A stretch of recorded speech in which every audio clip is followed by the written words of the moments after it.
बिस्मिल्लाहिर्रहमानिर्रहीम। अस्सलाम वालेकुम वरहमतुल्लाहि वबरकातुहू। स्टूडेंट्स, आज हम पेडागोजी स्टार्ट करने जा रहे हैं और हमारा फर्स्ट टॉपिक है टीचिंग टेक्निक्स एंड मेथडोलॉजीज़।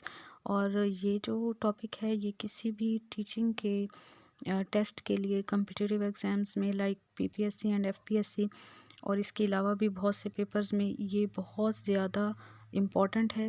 और अगर इस लेक्चर को आप कम्प्लीटली देख लेते हैं तो पेपर में इंशाल्लाह ताला आप पेडागोजी के पोर्शन के एमसीक्यूज़ को बहुत अच्छी तरीके से अटेम्प्ट कर सकेंगे, जो MCQs teaching techniques and method से रिलेटेड होंगे। तो अपना लेक्चर स्टार्ट करते हैं।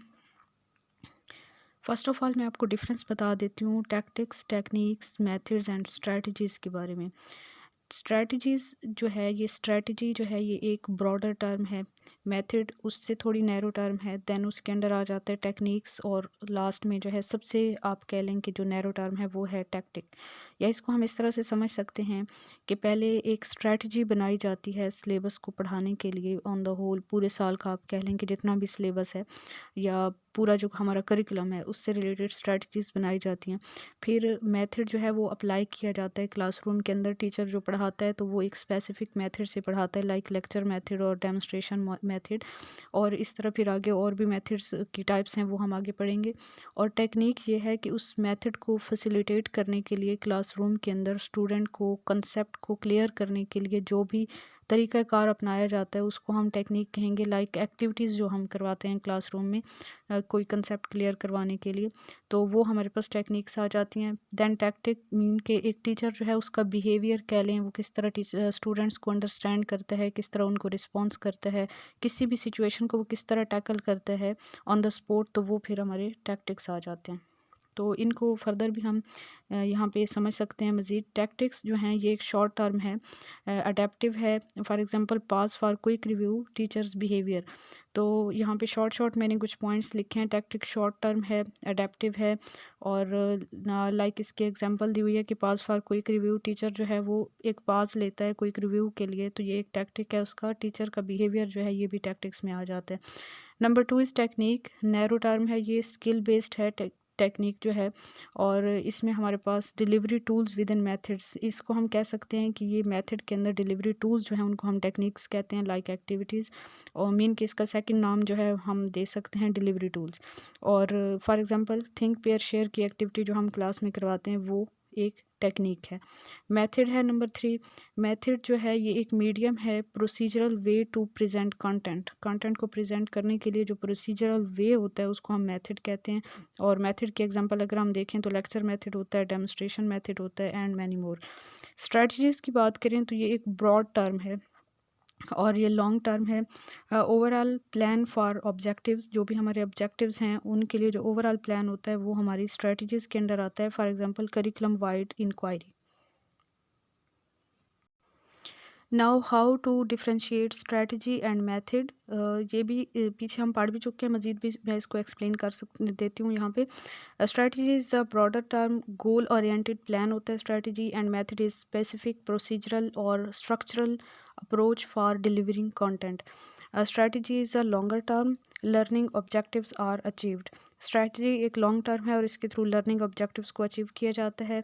और next, focus on creating optimal learning conditions across lessons. Strategies जो हैं इनमें हम फोकस करते हैं ऑप्टिमल लर्निंग कंडीशंस को अचीव करने के लिए। और for example inquiry based learning to foster critical thinking.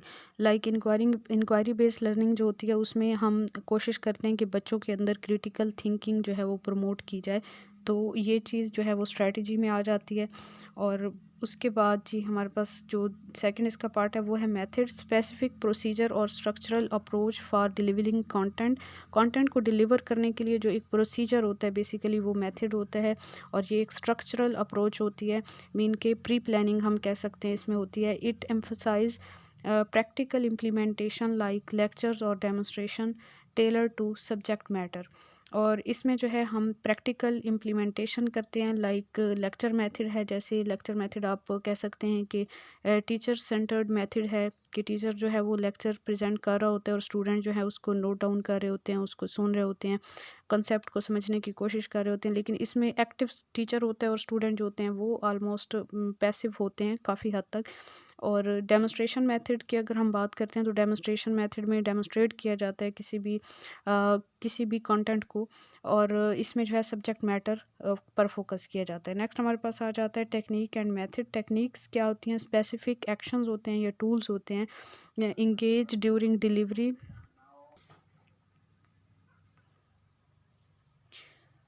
Engage during delivery, इसमें जो है ना कुछ मेन पॉइंट्स लिखे हुए हैं डिफरेंस में, तो ये मैं यहाँ से आपको रीड करके बता देती हूँ। आपने ये याद कर लेने हैं क्योंकि ड्यूरिंग एमसीक्यूज़ आपको ये पॉइंट बहुत ज़्यादा काम आएंगे अगर आपको डिफरेंस क्लियर होगा तो।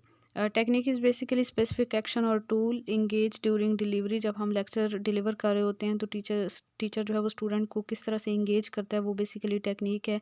इसमें एक्टिविटी आ जाती है, थिंक पेयर शेयर, स्टूडेंट्स के पेयर्स बनाए जाते हैं और उस तरह जो है एक स्पेसिफिक एक्टिविटी परफॉर्म करवाई जाती है। इसके अलावा सारी जितनी भी एक्टिविटीज़ क्लासरूम में परफॉर्म करवाई जाती हैं वो हमारे पास टेक्निक्स आ जाती हैं। परफॉर्मर और आर्टिस्ट एंड क्रिएटिव वेरिएशन। उसके बाद जो सेकंड इसका पार्ट है डिफरेंस में वो है method. Method is broader plan procedure, plan या प्रोसीजर होता है। Achieve learning objectives, lecture method इसमें आ जाता है। इट इज़ प्लानर और ऑर्गेनाइजर एंड फिक्स्ड स्ट्रक्चर होता है लेक्चर का। उसके बाद जी नेक्स्ट हमारे पास आ जाती है what is pedagogy. Pedagogy is the way और art of teaching students whether it is theory और प्रैक्टिस ऑफ एजुकेशन। पेडागोजी को हम इस तरह से डिफ़ाइन कर सकते हैं कि ये एक वे है या आर्ट है टीचिंग का जिसमें स्टूडेंट्स जो हैं उनको टीच किया जाता है, पढ़ाया जाता है। ये थ्योरी भी हो सकती है जो हम पढ़ा रहे होते हैं या कोई प्रैक्टिस भी हो सकती है एजुकेशन की। जॉन फ्रेडरिक हर्बर्ट जो थे उन्होंने फर्स्ट टाइम इंट्रोड्यूस करवाई थी ये term pedagogy. What is teaching? Teaching is an art और academic process, a process in which students are prepared for learning by providing initial structure to clarify planned outcomes and indicate delivered learning strategies. Teaching is a pre-planned process. उसके बाद teacher को define करें तो teachers are the persons who think in an applied discipline and face the reality of nature in the form of growing minds before them. Teachers are the person who work in an applied discipline and face the reality of nature in the form of growing minds before them. Teaching positively influence the way students think and act and feel. Mean के जो teaching है उसकी वजह से एक individual जो है उसकी थिंकिंग पे इफ़ेक्ट होता है, उसकी एक्शंस पे इफ़ेक्ट होता है और उसकी फीलिंग्स पे। मीन के कम्प्लीटली हम टीचिंग के थ्रू किसी एक इंडिविजुअल को एजुकेट करके एक बेटर पर्सन बना सकते हैं। Major roles of a teacher. अब टीचर के कुछ मेजर रोल्स हैं, मेन पॉइंट्स पहले मैं रीड कर देती हूँ। Subject matter expert, number 2 pedagogical expert, number 3 excellence communicator, excellent communicator, number 4 student center mentor, number 5 systematic and continual assessor। ये 5 जो हैं बेसिक हमारे पास रोल्स हैं एक टीचर के। First one is subject matter expert, command deep knowledge to unlock concept, go beyond text book material. Basically teacher को subject expert होना चाहिए, उसकी अपने सब्जेक्ट के ऊपर कमांड होनी चाहिए और टेक्स्ट बुक से हट के भी वो स्टूडेंट्स को एक्सप्लेन करे उन कंसेप्ट्स को। नंबर 2 पेडागोजिकल एक्सपर्ट, ही और she said appropriate learning objectives and communicate them clearly. वो एक लर्निंग ऑब्जेक्टिव्स जो है वो अप्रोप्रिएट वे में उनको सेट करे और फिर क्लियरली उनको कम्युनिकेट करे, मीन के एक्सप्लेन करे। Guide students through critical thinking and problem solving techniques. Students को क्रिटिकल थिंकिंग और प्रॉब्लम सॉल्विंग टेक्निक्स के थ्रू गाइड करे and provoke their own understandings, और स्टूडेंट्स की अंडरस्टैंडिंग प्रोवोक करे। प्रोवाइड फीडबैक, और फिर फीडबैक भी प्रोवाइड करे ताकि स्टूडेंट्स जो हैं वो अपनी मिस्टेक्स से लर्न करके ज़्यादा बेटर तरीके से अंडरस्टैंड कर सकें। Excellent communicator, use crystal clear words. एक टीचर को अपने वर्ड्स को बहुत क्लियरली यूज़ करना चाहिए, सिंपल वर्डिंग यूज़ करनी चाहिए according to level of the students. And empathy, he और she demonstrate effective oral and written communication. एक टीचर जो होता है, अगर उसकी वर्डिंग क्लियर है, सारे स्टूडेंट्स अंडरस्टैंड कर रहे हैं, स्टूडेंट का लेवल देखना चाहिए और ये भी देखना चाहिए कि जस्ट जो है वो हम अपने ब्राइट स्टूडेंट को कम्युनिकेट ना कर रहे हों, बल्कि जो स्लो लर्नर्स होते हैं क्लास में उन पर भी फोकस करना चाहिए। Student centre mentor guides personally like a big sibling और पेरेंट। स्टूडेंट सेंटर मेंटोर होना चाहिए टीचर को, एक बड़े बहन भाई की तरह या पेरेंट्स की तरह जो है स्टूडेंट को गाइड करना चाहिए। Encourages each student and take them to higher intellectual level. हर स्टूडेंट को इनकरेज करना चाहिए, चाहे कोई स्टूडेंट अगर स्टडीज़ में वीक भी है तो उसको भी इनकरेज करना चाहिए और उसे हायर इंटेलेक्चुअल लेवल तक लेके जाना चाहिए। Systematic and continual assessor keeps the class material fresh and new and track progress precisely.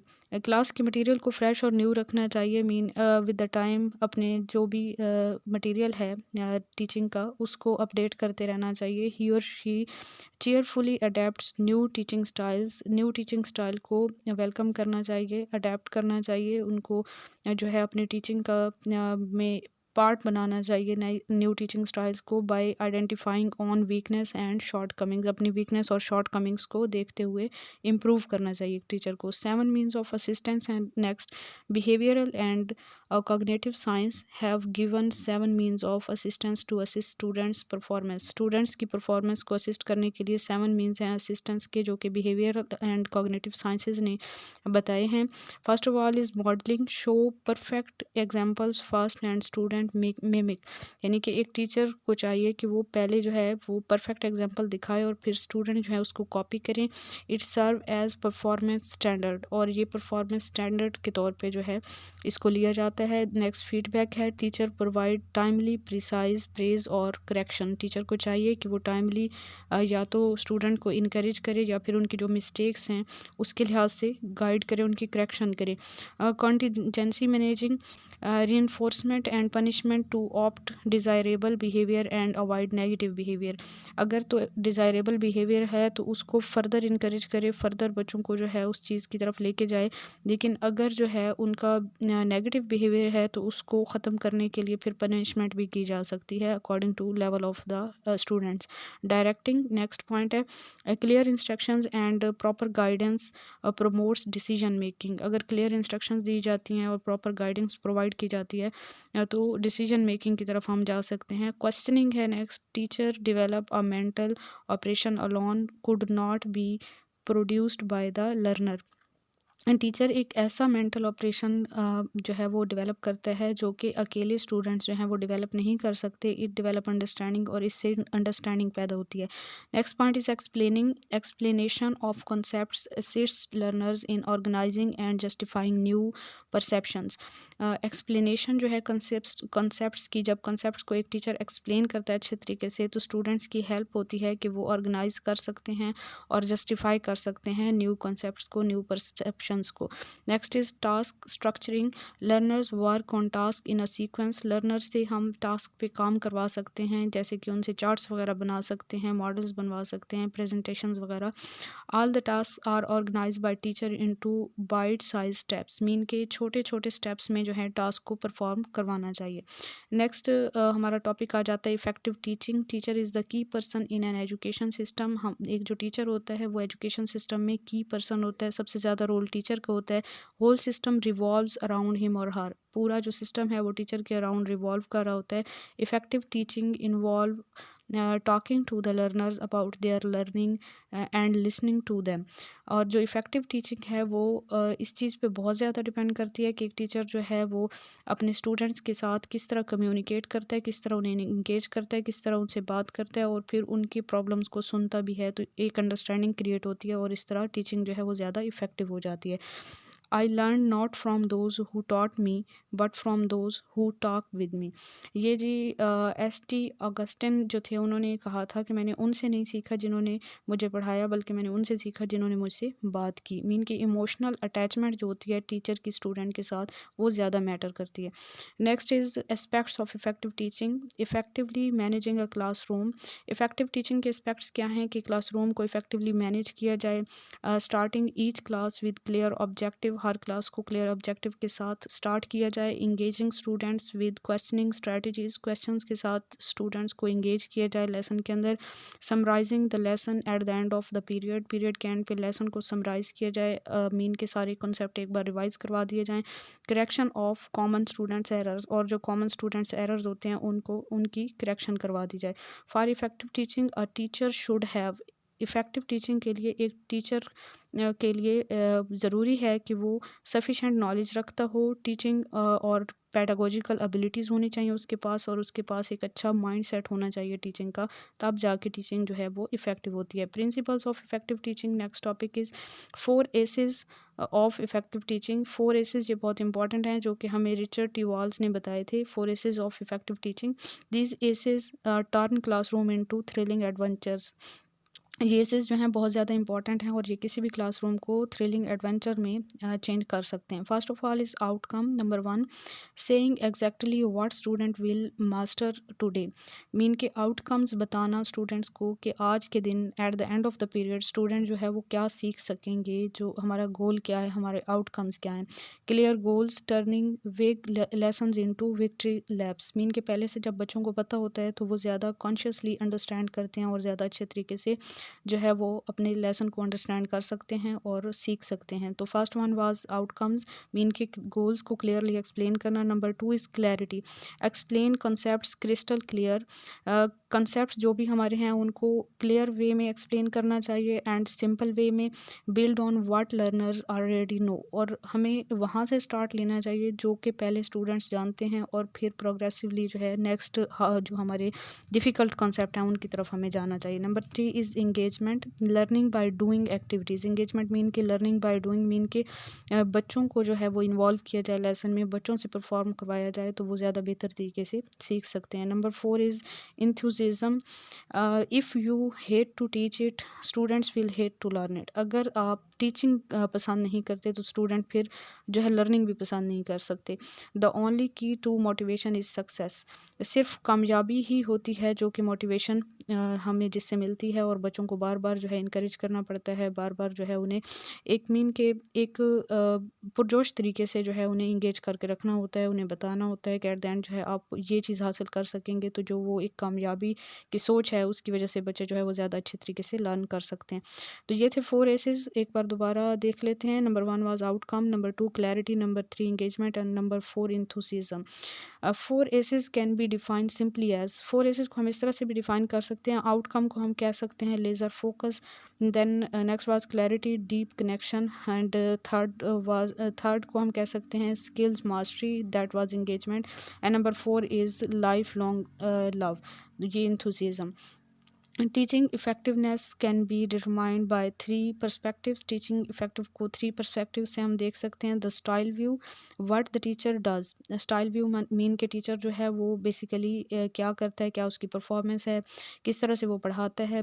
Effective teachers जो होते हैं वो क्या करते हैं, display warmth, are enthusiastic and provide overview at lesson beginning, minimise time of teaching and engage all learners. तो ये हैं बेसिकली पॉइंट जो कि स्टाइल व्यू में आ जाते हैं, और टीचर को बेसिकली इन एरियाज़ पर फोकस करना चाहिए, पुरजोश तरीके से पढ़ाना चाहिए, और जो है ना ओवरव्यू लेसन के स्टार्ट में ही उसका ओवरव्यू देना चाहिए, मीन आउटकम्स बताने चाहिए। अपने टीचिंग के टाइम को एक छोटे छोटे हम कह लें कि स्टेप्स में लेके जाना चाहिए, जैसे 10 मिनट का अगर एक्सप्लेनेशन दिया है तो 2-3 मिनट बच्चों से बात कर ले, देन 10 मिनट देन टीच कर ले नेक्स्ट, और देन 1-2 मिनट फिर जो है कोई ना कोई क्वेश्चंस वगैरह कोई बात कर ले, तो वो बच्चों का जो फोकस है वो रहता है वहाँ पे, और तमाम के तमाम लर्नर्स को इंगेज करना चाहिए, इग्नोर नहीं करना चाहिए किसी भी स्टूडेंट को। Next number 2 is the outcomes approach, students result show teaching effectiveness, teaching की इफेक्टिवनेस स्टूडेंट्स के रिजल्ट से भी पता चलती है। अगर हम टेस्ट लेते हैं या कोई भी पेपर लेते हैं तो जो स्टूडेंट्स का रिजल्ट होता है उससे हमें पता चलता है कि टीचर कितना इफेक्टिवली पढ़ा रहा है, कितनी इफेक्टिव है teaching. The inquiry approach, effective teachers inquire into the relation relationship between what they do mean style and what happen for students mean outcomes. जो इफेक्टिव टीचर्स होते हैं वो इंक्वायर करते हैं into the relationship between what they do and what happen for students, mean के style और outcome जो है उसको कनेक्ट करते हैं, उसके रिलेशनशिप के अकॉर्डिंग जो अपनी टीचिंग को इम्प्रूव करते हैं। They take actions go beyond inquiry, वो इंक्वायरी से बढ़ के भी एक्शन लेते हैं and continue to inquire into the value of these interventions, और फिर जो है वो अपनी टीचिंग को कंटिन्यू करते हैं और ज़्यादा बेटर तरीके से उसको प्रोसीड करते हैं। नेक्स्ट हमारा टॉपिक है 5 key factors of effective teaching by Philip Journey. 2007 में फिलिप जर्नी ने जो है ये 5 की फैक्टर्स दिए थे इफेक्टिव टीचिंग के। ये जो है फर्स्ट ऑफ ऑल हम इसके नेम देख लेते हैं। First of all is the teacher knowledge, enthusiasm and responsibility. Number 2 is classroom activities that encourage learning. Number 3 is assessment activities that encourage learning.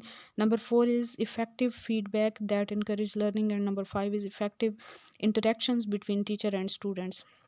तो ये 5 की फैक्टर्स हैं जो कि इफ़ेक्टिव टीचर के लिए इम्पॉर्टेंट हैं, जो कि फिलिप जर्नी ने 2007 में दिए थे। तो first one is teacher knowledge, enthusiasm and responsibility. Sharing knowledge, discussion, appreciation and guide, इसमें ये सारे पॉइंट आ जाते हैं। Number 2 is classroom activities that encourage effective learning. Learning by doing, mean के एक्टिविटीज़ में स्टूडेंट्स को इन्वॉल्व किया जाए जिसमें स्टूडेंट ऐसी लर्निंग जिसके अंदर स्टूडेंट्स जो हैं वो एक्टिव हों, तो वो ज़्यादा बेटर वे में सीख सकते हैं। And teacher guide student to focus on subject. Learning by doing का मतलब ये भी नहीं है कि स्टूडेंट्स को उनके हाल पे छोड़ दिया जाए और वो जो करते रहें, बल्कि इसमें जो टीचर होता है उसका मेजर रोल होता है कि वो स्टूडेंट्स को गाइड कर रहा होता है ताकि स्टूडेंट्स जो हैं वो अपने सब्जेक्ट पर ही फोकस्ड रहें। Number 3 is assessment activities that encourage learning through experience. Peer tutoring, cooperation learning, इसमें जो है वो जैसे अच्छे स्टूडेंट्स होते हैं तो उनका पेयर बना देते हैं एक वीक स्टूडेंट के साथ, तो वो उनको जो है एक जो ब्राइट स्टूडेंट है वो एक वीक स्टूडेंट को कंसेप्ट एक्सप्लेन करता है, तो हो सकता है कि वो स्टूडेंट टीचर की बात को इतना अंडरस्टैंड ना कर रहा हो जितना वो अपने एज फेलो की बात को या अपने जो उनके हैं दोस्त हैं उनकी बात को ज़्यादा अच्छे से समझ के वो उस कंसेप्ट को ज़्यादा क्लियरली अंडरस्टैंड कर सकते हैं। कोऑपरेटिव लर्निंग आ जाता है इसमें। Number 4 is effective feedback that encourage learning. More feedback teacher get from students better learning. अगर टीचर जो है वो फीडबैक लेता रहता है स्टूडेंट से तो वो अपनी टीचिंग को ज़्यादा इम्प्रूव कर सकते हैं और स्टूडेंट जो हैं वो बेटर तरीके से लर्न कर सकते हैं। Effective interactions between teacher and student, mean के टीचर और स्टूडेंट का जो कम्युनिकेशन है वो स्ट्रॉन्ग होनी चाहिए। Student like things actions that appeal of to the emotionally.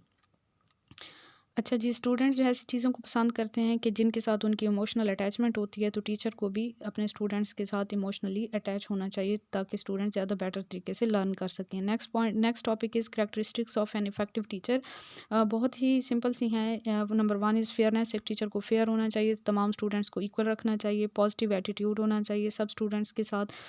इसके अलावा प्रिपेयर्डनेस, उसको अपने लेसन को बहुत अच्छे तरीके से प्री प्लानिंग करनी चाहिए, प्रिपेयर करना चाहिए, लेसन प्लान्स बनाने चाहिए, पर्सनल टच होना चाहिए, मीन कि इमोशनली अटैच होना चाहिए स्टूडेंट्स के साथ, सेंस ऑफ ह्यूमर, इसके अलावा थोड़ा मजाक भी, हंसी मजाक भी होना चाहिए ड्यूरिंग द लेक्चर।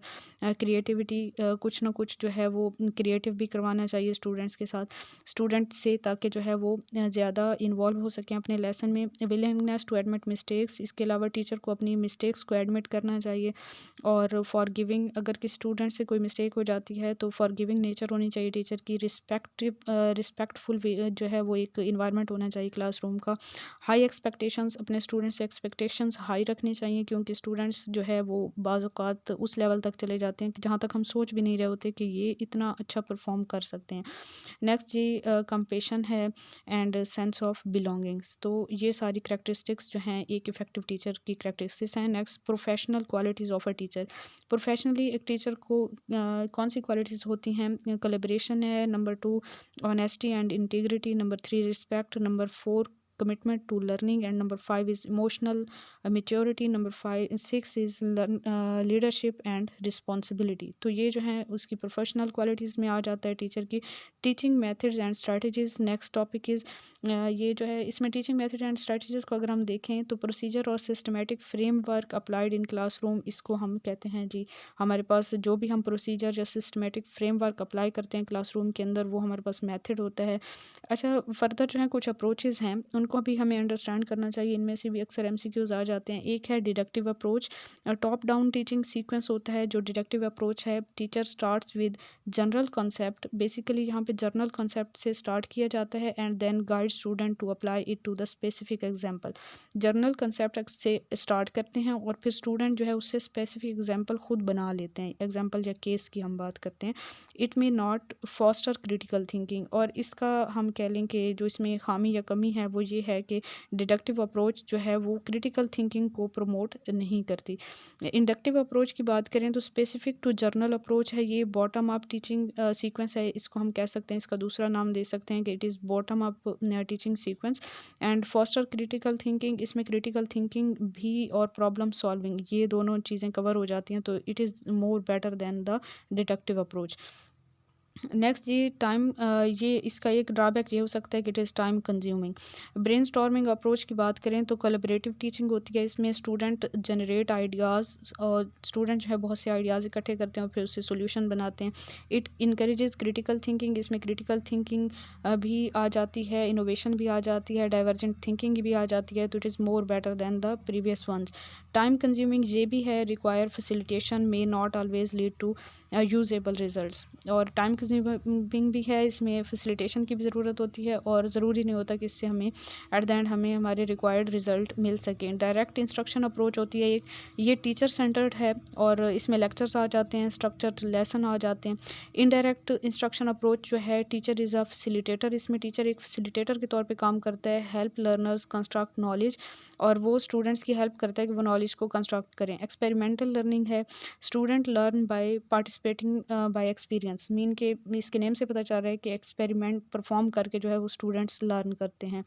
अच्छा जी, इनको कुछ मज़ीद हम एक्सप्लेन करें तो इस तरह से हम इस चीज़ को एक्सप्लेन कर सकते हैं कि हमारे पास जो होते हैं टीचर मेथड्स जो होते हैं, टीचिंग मेथड, उसमें हमारे पास टीचर सेंटर्ड मेथड होते हैं, स्टूडेंट सेंटर्ड मेथड होते हैं, हाई टेक मेथड्स होते हैं और लो टेक मेथड्स होते हैं। तो इस तरह से हमने इसको कैटेगराइज कर लिया। जो टीचर सेंटर्ड मेथड हैं उसमें हमारे पास फ्लिप्ड लर्निंग आ जाती है और ये एक हाई टेक जो है वो मेथड है। इसके अलावा डायरेक्ट इंस्ट्रक्शन मेथड लो टेक मेथड है और ये टीचर सेंटर्ड है। काइनेस्थेटिक लर्निंग जो है ये भी लो टेक मेथड है और ये टीचर सेंटर मेथड है। काइनेस्थेटिक लर्निंग में हमारे पास ड्राइंग, एक्टिंग और बिल्डिंग और प्लेइंग वगैरह आ जाता है। दूसरी तरफ हम देखें तो personalised learning, game based learning या इंक्वायरी बेस्ड लर्निंग है, ये सारे स्टूडेंट्स सेंटर्ड लर्निंग हैं या स्टूडेंट सेंटर्ड टीचिंग मेथड्स हैं और ये हाई टेक मेथड्स हैं। इसके अलावा लो टेक में स्टूडेंट सेंटर्ड जो हमारे पास मेथड्स आ जाते हैं वो एक्सपेंडेशनरी लर्निंग आ जाती है, एक्सपेंडिटेशनरी लर्निंग, और इसके अलावा differentiated instruction, team based learning जो है वो भी स्टूडेंट सेंटर्ड है और लो टेक लर्निंग है। और इसके बाद फर्दर हम जो है कुछ टीचिंग मेथड्स की बात करते हैं। तो यहाँ पे मैंने नेम लिख दिए हैं, इनमें बेसिकली आपने इनका डिफरेंस इस तरह से याद रखना है कि कौन से जो हैं वो टीचिंग मेथड स्टूडेंट सेंटर्ड हैं और कौन से जो हैं वो टीचर सेंटर्ड हैं। तो बेसिकली इसमें ये ज़्यादा पूछा जा सकता है। इंक्वायरी बेस्ड लर्निंग है first, next lecture method, case method, discussion method, active learning, cooperative learning, distance learning, questioning, explaining, modelling, demonstrating, collaborating, direct instruction and project learning. अब इसमें आप देखें कि केस लर्निंग जो है, इसमें स्टूडेंट किसी केस को स्टडी करते हैं, उसको खुद से जो है वो एनालाइज करते हैं, खुद से उसके बारे में सोचते हैं, तो ये स्टूडेंट सेंटर्ड मेथड है, टीचिंग मेथड। डिस्कशन मेथड में स्टूडेंट्स जो हैं वो डिस्कशन में इन्वॉल्व होते हैं, तो स्टूडेंट एक्टिव होते हैं, तो ये स्टूडेंट सेंटर्ड मेथड है। एक्टिव लर्निंग में भी नेम से पता चल रहा है एक्टिविटीज़ वगैरह परफॉर्म करते हैं student, it is also student centred method. Cooperative learning जो है इसमें भी स्टूडेंट्स एक दूसरे के साथ कोऑपरेट करके लर्न करते हैं, तो ये हमारे पास स्टूडेंट सेंटर्ड है। डिस्टेंस लर्निंग जो है ये टीचर सेंटर्ड मेथड है। क्वेश्चनिंग स्टूडेंट सेंटर्ड है। Explanation teacher centred, modelling teacher centred आ जाता है। डेमोस्ट्रेटिंग जो है ये भी टीचर सेंटर्ड आ जाता है। कोलैबोरेटिंग ये हमारे पास स्टूडेंट सेंटर्ड आ जाता है। डायरेक्ट इंस्ट्रक्शन टीचर सेंटर्ड आ जाता है और प्रोजेक्ट लर्निंग जो है ये स्टूडेंट सेंटर्ड मेथड है।